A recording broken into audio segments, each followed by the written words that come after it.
Ces mesures ont été annoncées au moment où nous sommes prêts. Face aux acteurs des médias, le ministre d'État chargé du plan a exposé les mesures d'atténuation des effets socio-économiques liés à la pandémie du Covid-19.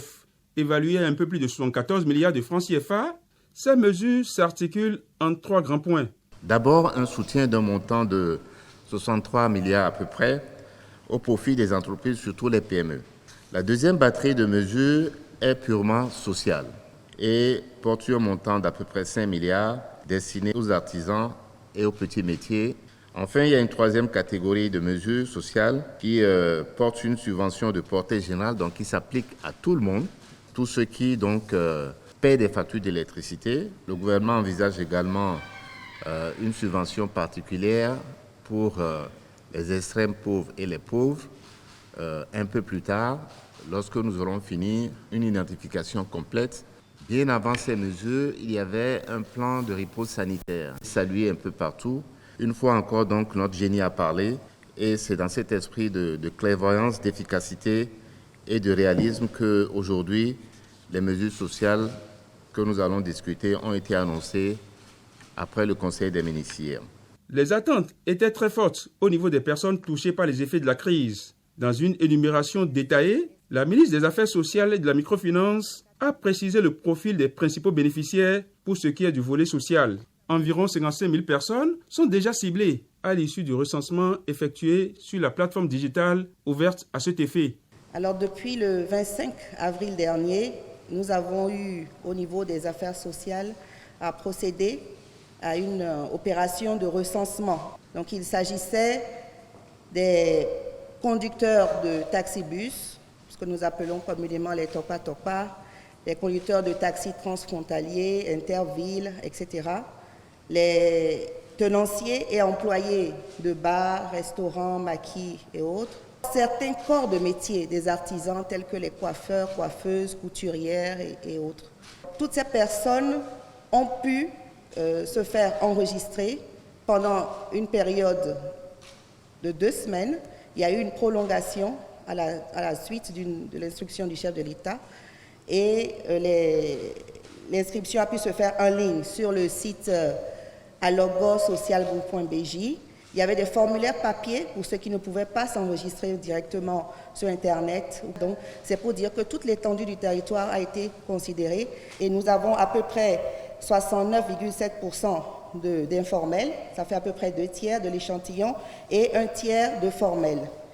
La démarche méthodique a été poursuivie ensuite pour l'attribution aussi des subventions à cette cible. Et je peux dire aussi que le chef de l'État a souhaité que des minima soient retenus pour éviter que certains acteurs ne bénéficient de subventions dérisoires. Au total, nous avons pu mettre à disposition pour le formel 2,146 milliards, pour l'informel identifié 1,598 millions et pour l'informel non identifié 1,235 millions, ce qui fait le total des 4,979 millions. Dans les mesures d'atténuation des effets économiques, les 63 milliards de francs CFA mobilisés au profit des entreprises ont été répartis suivant certaines modalités. Nous avons fait des consultations depuis le mois de mars, sur les mois de mars, avril et mai, avec les différents acteurs économiques qui sont concernés en première ligne par les conséquences de cette pandémie. À l'issue de ces consultations, nous avons fait des constats. Le constat, c'est que quand on prend une entreprise qui a subi des conséquences liées donc, à la crise, et on regarde dans son compte d'exploitation, il y a un certain nombre de charges qui pèsent donc sur l'exploitation de cette entreprise, nonobstant le fait que les activités aient ralenti ou même parfois été totalement suspendues. La première ligne de charge, c'est vraiment les charges de salaire. Des entreprises ont continué à payer des salaires, à payer les charges sociales sur ces salaires, les impôts sur ces salaires, alors même que l'activité a été ralentie, voire suspendue. Donc pour l'ensemble des entreprises ciblées par ces mesures, il a été retenu que l'État les compense en remboursant 70% des charges de salaire avec les impôts et charges sociales liées à ces salaires, et ce pour une période de 3 mois. En regardant toujours le compte d'exploitation des entreprises, il y a d'autres lignes de dépenses qui pèsent sur ces acteurs pour lesquels l'État a décidé d'agir. En plus de ce soutien direct aux 3 unités de production, une ligne de crédit à taux zéro d'intérêt est laissée à la disposition des entreprises qui vont exprimer des besoins de crédit. Au-delà de ces mesures directes, il y a la mesure phare la mesure phare parce qu'elle préfigure la nouvelle dynamique et le nouveau soutien que l'État entend porter aux entreprises. Il s'agit de la mise en place d'une ligne de crédit de 100 milliards à taux zéro, adossée à un fonds de bonification de 30 milliards. Ça veut dire quoi? Très simplement. Ça veut dire que grâce à ce dispositif, les PME, les entreprises, pourront aller soit vers les SFD, les structures de microfinance, soit vers les banques, et demander à obtenir un crédit. S'agissant des banques, ce crédit peut aller jusqu'à 3 ans à un taux de 0%. C'est-à-dire que les entreprises vont auprès de leurs banquiers traditionnels, font la demande de crédit, le dossier est étudié, les dossiers sont envoyés au niveau du gouvernement pour la prise en charge des frais de dossier et des taux, ce qui permet aux entreprises de pouvoir bénéficier donc d'un crédit à 0% sur une période pouvant aller jusqu'à 3 ans.